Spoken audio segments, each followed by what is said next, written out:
Igama kwami uThandile kwaBagcwele.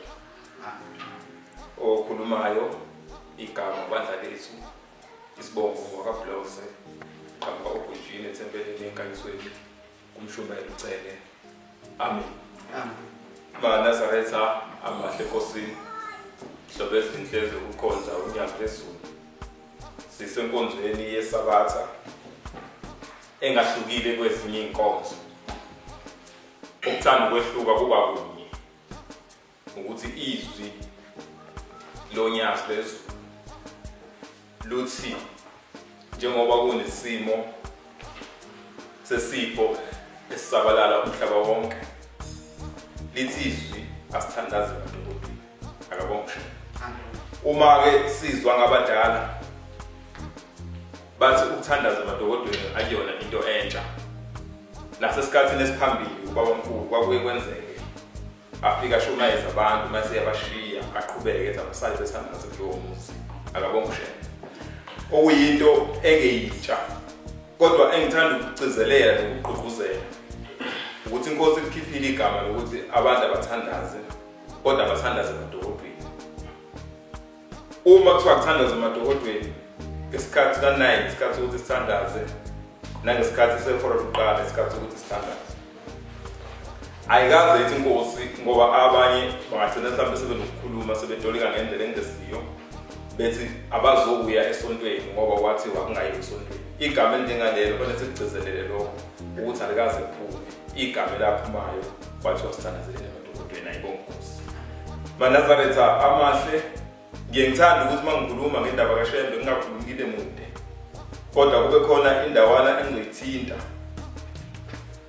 Khona incwadi eseBhayibhelini ithi uGenesis 27 ikala lapho ku1 nje ngihambe sigcine kuyofika ku27 angizoyifunda ke kodwa khona ukukhuluma engikuthandayo kulo ncwadi.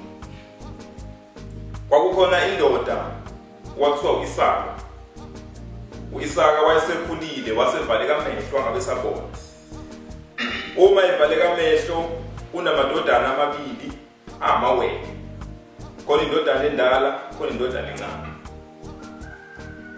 Umehluko uma engasaboni emehlweni uyawazi lamadodana akhe ukuthi le ndala engalweni ineyibona mase ukuthi le ncane ayinazi ibona. Uma ewahlukanisa lamadodana akhe uwathinta engalweni ezwe ukuthi ukhuluma nayiphi. Ngelinye ilanga uma esezwe ukuthi sezohamba emhlabeni usecela indodana yakhe endala ukuthi indodana yami ngoba le ndodana endala yayidume noma yayithanda ukuzingela le ncane ithanda ukuhlala ekhaya nini. Usecela lo mdala ukuthi indodana yami ngicela uhambe ehlathini uyozingela inyamazana iphele. Mawusubuye nayo uze kumina ngizokubusisa mase ngiyahamba emhlabeni. Kanti ngesikhathi ekhuluma lo yise indodana unini ukhuluma nendodana unini obazala uyezwa. Ngesikhathi ephuma lo mntwana omdala ethatha izikhali zakhe umcibishole ehambe eyozingela ehlathini. Wabe seyasuka unina wayothinta lo ndodana omncane. Ukuthi kade ngizuyihle ekhuluma kanje. Ngicela ukuthi uhambe esibayeni uyothatha izinyane lembuzi. Ulethe kimi ngipheke mase ngiyohambisela uyihle. Uthi lo ndodana omncane mama mina ubaba uyakwazi ukuthi mina nginabo uboya umfowethu unoboya. Mayifuna usihlukanisa uyasithinda engalweni. Manje uma engithinta ethola ukuthi mina nginabo uboya uzongiqalekisa. Uthi umama obazalwayo kulungile mntanami noma ungihle ngakuqalekisa isiqalekiso sakho siyokuhlela kimi. Wasiyahamba lo mntwana wayonza nokubunina emyalini. Lo mdala usahambile usayehlathini usayozingela. Mayibuya uyayipheka unina ngokusheshsha. Useyithatha isikhumba sembuzi usibophele engalweni kulo mncane. Usethi hambisa ke mntana. Mayisefika lo uyangena useyithula kisi. Uthi uyise usheshe ngani ukuyithola ndodana yami na. Lo mntwana ngokuyazi ukuthi uyise umuntu othanda uNkulunkulu. Uthi hayi baba uNkulunkulu wakho uyena oyisondeze eduze kobuso bakho. Usethi uyise ke sondela ke ndodana yami ngiphathe. Khona ngizoza ukuthi uyiye indodana eyizikulo lami ngoba uyise wesibahlukanisa ngokuthi athinte izandla zakho. wasiyasondela lo mntwana uyise wasiyamthinta engalweni mayesikhathi emthinta engalweni wasezuboya besikhumba sembuzi engalweni zakhe uthi uyizayi ngiyakuzwa ndodana yami uyilona izibulo lami kuseni lo mntwana unina wayesemgqokise ngisho ingubo zomfowabo ukuze uyise mayisondela kuyena ezwe ngisho iphunga ngoba umuntu ongasaboni emehlweni uma lo mntwana eseqala uyise semuzwa uthi ngiyakuzwa uyindodana yami ise mayise khuluma selithi ikhehle lingasaboni emehlweni lithi ngiyakuzwa impela ukuthi uyise kodwa mawuthi uyakhuluma izwi lakho ngizwa kuyizwi likaJakobe alimphikisi ikhehle futhi awuyena ise lithi ngiyakuzwa ukuthi uyindodana yami ise lithi kodwa izwi lakho mawukhuluma kuyizwi likaJakobe inkulumo yami isekuthelini njengoba sibantwana bamaNazaretha kakhulukazi ngoba ngumuntu omncane ngiyakuthanda ukuthi uma sikhuluma kukhulume thina nezenzo zethu kube yithina ibongozi ngoba mubi umuntu ofika khulume kahle kanti izenzo zakhe azizinhle inkulumo yami igxile kulapho ekuthenini umuntu uma uyisiwe akabe uyisiwe ngezwi aphinde abe uyisiwe nangesenzo ayibongozi ngoba mubi umuntu ozoguqa mhlawumbe kwesinye isikhathi nami la engiguqe khona akhuluma abantu bakhona ukuthi ayiwakhuluma umuntu kanti izenzo zakhe ayifani nalento ayikhulumayo ngeke ngikuthande ukukhuluma lokho ngikugcizelela ukuthi ngaso sonke isikhathi uma sikhuluma asikhulumeni into esiyenzayo uma sikhuluma into esiyona zabantwana bamaNazaretha ayibongozi ngoba kwesinye isikhathi kuyenzeka umuntu angabi yiNazaretha ngesikhathi umuntu ehlele engelona iNazaretha basebuka indlela abantu abamaNazaretha abenza ngayo omunye umuzwe ekuphimisa athi ngeke ngize ngikwazi ukuba yiNazaretha makusakhona abantu abamaNazaretha abenza kanje okuba into ebuhlungu ke nokho ingakho ngithi mina ake sithi mase uyisini njengoba sabantwana bamaNazaretha namazwi ethu abe akasiwe ngabongishe ngoba kubuhlungu ukuthi umuntu abe uyisini njengoba ikhehla lalisha lifuna ukumphikisa kodwa lithi nje wena mangibuzwa mntanami uyisini kodwa izwi lakho malikhuluma ngizwe izwi kaJakobe ngiyakuthanda ukugcizelela ke lokho ukuthi asibeni abantu esiyibona singaba abantu abangebona ngoba ukukhuluma kwethu kwabanye abantu ngaze ubona ngingamukeleki kanti mhlambe abantu babheka indlela thina esenza ngayo sisekonzweni ke eMaNazaretha ephelele ngizokhuluma indaba eyayikhulunywa omunye ubaba umvangeli uthi lo baba wayikhuluma indoda eyayisumfundisi kuleli bandla eyayikade ikhonza kwezinye inkonzo uthi le ndoda yayibaxoxela ukuthi yona iphenduke ingene inkolelo yaNazaretha yathi lele ebusuku yayisiphupha inyonga enkulu ithi le ndoda le nyoka yayihamba igwinya zonke izindlu zamasonto ezazikhona uthi kwakuqhamuka indlu yesonto ifike le nyoka igwinya kuqhamuka indlu yesonto ifike le nyoka igwinya kuqhamuka indlu yesonto ifike le nyoka igwinya uthi yayigwinya zonke izinto ezazikhona le nyoka zamasonto ithi kwase kukhulumizwe emoyeni kule ndoda eyomfundisi ithi kwangiphatha kabuhlungu nami indlu kangumfundisi kuyona yafika le nyoka yafike igwinya ithi ngathi manje le nyoka mayiqeda ithi yasiyahlakazeka emhlane uthi yasivuleka ithi kwase kuba mhlophe izwe lonke ngoba amaNazaretha ithi kwase kukhulumizwe emadlebeni kumina lathi mntanami uyambona uShembe na ithi le ndoda ngabe sengiphenduka lapho ngoba ngabona ukuthi ekuhambeni kwesikhathi kuzohamba lezi zinto vele sabafundisi kuzona ziphele igwinye uShembe ithi nami ngase ngingena inkolelo yaNazaretha kaBonguShembe ngikhumbula ukukhuluma elinye ikhehla elalumkhulu kimi ngokuzalana lithi kwaphenduka amadoda kwakhuzwa kwamaphumulo kwaphenduka omame uShembe sefikile babamkhulu amadoda ayasebenza sekhona lithi kwahamba kwasekushaya isikhathi somhlangano ahamba omama bayiphakamile ayisezwe amadoda eGoli ukuthi amakhosikazi asephenduke yaselandela uShembe uthi asakusuka seyagibela eGoli engabatshelile labo mama uthi athi mayifika emakhaya afika lala bona kusasa hloma agibela izinto eziyobeka esitenge uthi afika esitenge athatha isitibela ehledafuni uthi ngesikhathi ehla uBombela wayesebiza abantu wathi ngicela nihambe niye esangweni niyolinda khona abantu ababezayo ufike bamukele kahle ayisiyagibela lamadoda itafula asithathe izinto eziphakama uthathe eqhamuka lamadoda wasiyaqhamuka uBombela lamadoda ngesikhathi esuka eGola wamtshela uBombela naye wayengazi uthathe manje mayaqhamuka lamadoda la esangweni uthi uShembe ahlomile lamadoda lo wayekhuluma le ndaba uthi uShembe wayesewabiza ngamagama ngamunye phambili uthi wayesebiza indoda phambili wathi sibani baba wathi usufikile mntanami yaqala le ndoda yasiyexoxa ngwana bakhosikazi awazi ukuthi lamadoda yes wathi hayi woza mntanami kade ngilindile uthi le ndoda eyiphambili ikhali eziphethe zawa phansi uthi elandela uShembe naye waphindwa ibiza ngegama uthi nelandela ukwabiza wonke ngamagama wathi uzani bantu bami kade ngilindile uthi ikhala babeyiphethe zasala phansi athi ephuma lamadoda kaphuzwayo ayiseyikhethile inkosi akabonga uShembe sihlangene ngendaba enjalo eManazaretha ukuthi noma isimo esibhekene nezwe kungesona isimo esibhekene neSouth Africa noma ngesona isimo esibhekene neKZN iyodwa kodwa isimo esibhekene nomhlaba jikelele akusona isimo esibhekene naManazaretha kuphela mayithi inkosi yaManazaretha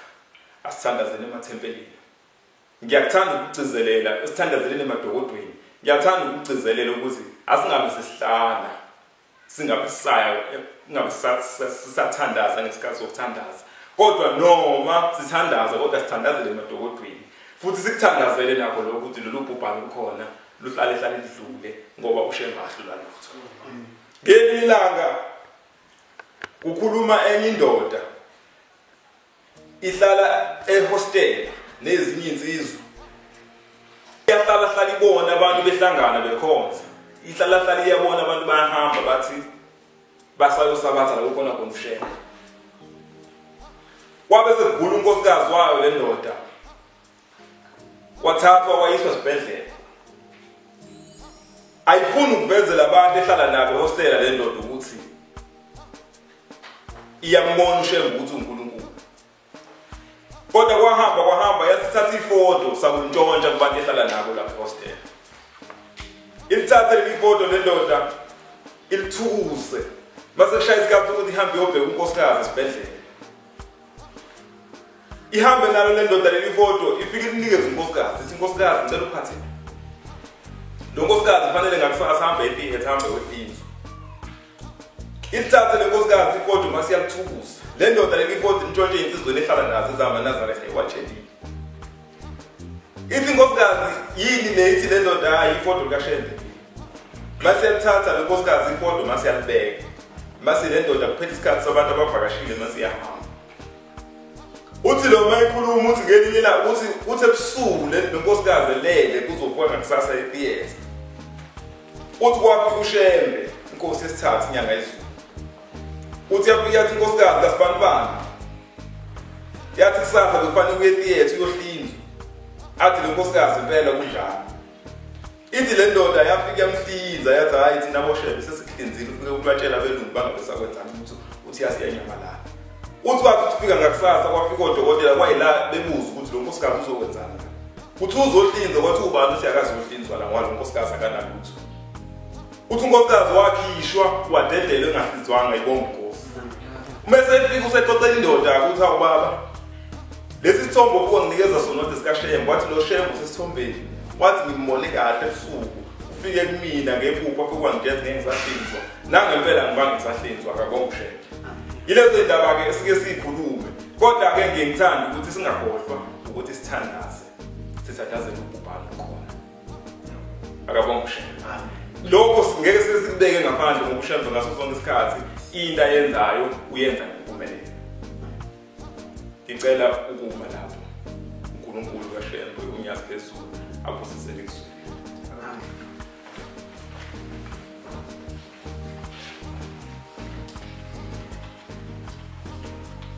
khetha ongazwezulu uqile yenzela kaPhewa ekhomozunjini wenza umphilethempelo kumshumayela uPhewa sisendabeni enkulu indaba yesabatha indaba yonyazi lwezulu unyazi ludinga inhliziyo zethu ukuthi zibe mhlophe ezifana njengevimba lasemende. Yebo kusondela emakhaya ngesimo secorona, kodwa lokho akusho ukuthi unyazi alukho, akusho ukuthi unyazi singaludumisi ngoba lushilo lathi asisondele emakhaya. Ngoba sisemakhaya asimbabaze uShembe, sitshele nehlobo zethu ngoShembe unyazi lwezulu ngoba uyasho uShembe uthi hambisana lezi zindaba bona wonke umhlaba. Asibashumayeze abantu, shumayeze nomakhelwane. Asifane nale ndoda le eseBhayibhelini umpostoli uPawula owashumayeza abantu abhala incwadi yabaseFesi esejele. Ngoba nathi ngalesi sikhathi siyafana nabantu ababophekile abahleli ngoba nakho singayi emathempelini. Ngoba kade kuJuly nje asikwazanga ukuya kuJuly, kodwa akusho ukuthi uShembe amukho. uShembe ukhona, uyinkosi nomsindisi, sosindisa ngisho ngabe isiphi isikhathi. Ngoba siyeseza uthingo phambilini lwathi uShembe mbize noma ngabe ukephi, noma ngabe uyisiphi isikhathi, mhlambe sithi ukhohliwe kuseni ukuthandaza emsebenzini, mawukhumbula ukuthi ukhohliwe ukuthandaza ngisho usebhasini, mmemeze uShembe ofika ngaleso sikhathi, ngisho kuthiwa iyadinga i-taxi, uthi Shembe ofika akusindise. Ngolunye usuku kunomama owayethwele esemdala wahamba waya esibhedlela, wathi efika esibhedlela kwathiwa ingane ngeyisasinda ngenxa ukuthi imdala kumele abuye ngakusasa bezokhipha ingane kuyena. Wagoduka lo mama wathi mevuka ekuseni wavuka sekulate, wangabe salithola ithuba lokuthi enze uvuka nathi wonke. Wase ehlabelela uvuka nathi ivesi lokuqala kuphela. Wahamba esibhedlela, wathi eselele esibhedlela eselinde odokotela ukuthi bazomhlinza. Lwafika unyazi kuyena lathi mntanami kunento yami ungayiqedanga. Wathula lo mama wacabanga ukuthi kombe yini le kaShembe ungayiqedanga. Wase wakhumbula ukuthi isihlabelelo savuka nathi angisiqedanga. Wase wasiqedela lo mama sonke, waqede wathandaza. Wase wathi uShembe sizobe sinawe Nkosi ibusisi. Waphuma uShembe wahamba. Wathi mehamba wafika odokotela, bathi mefika bamhlinza umama, yaphuma ingane iphila, bephila bonke bobabili ngoShembe. Lozo indaba zenzeke khona sibi lockdown. Ukuthi sibi lockdown akusho ukuthi uShembe uNkulunkulu, uShembe uNkulunkulu. Asihlalele ethembeni. Kunencwadi ngithi ihlabelelo 34 ezithi abadabukileyo bayakhala, uJehova uyabezwa, abasindise zona zonke inkathazo abanazo. uJehova useduze nabo abadabukileyo nabathobekileyo. Okusho ukuthi nathi akusho lutho ukuthi izwe livaliwe noma livaliwe. uShembe unathi ngaso sonke isikhathi, kumele simthande simkhonze, ikakhulukazi intsha. Thina intsha siyashesha ukuthatha izinto zomhlaba. Ukuthi kwi-lockdown akusho ukuthi uShembe asimkholwa. uShembe asiqhubeke kakhulukazi makhosazana, sisibuko saleli bandla, sisibuko saShembe. Asiqhubeke simkhonze uShembe emakhaya. Ukuthi asi-25 asibatholi abantu abazosiluleka, asilulekeni thina emakhaya. Singaphambi kumnandi, siqhubeke simthanda uShembe ngoba uShembe uyasithanda. Uzusibiza nangey'mbali zakhe, iy'mbali into ethandwa yona wonke umuntu emhlabeni, kumele ihlezi iqhakazile. Asiyiqhaje ngoShembe ngoba naye uyasithanda.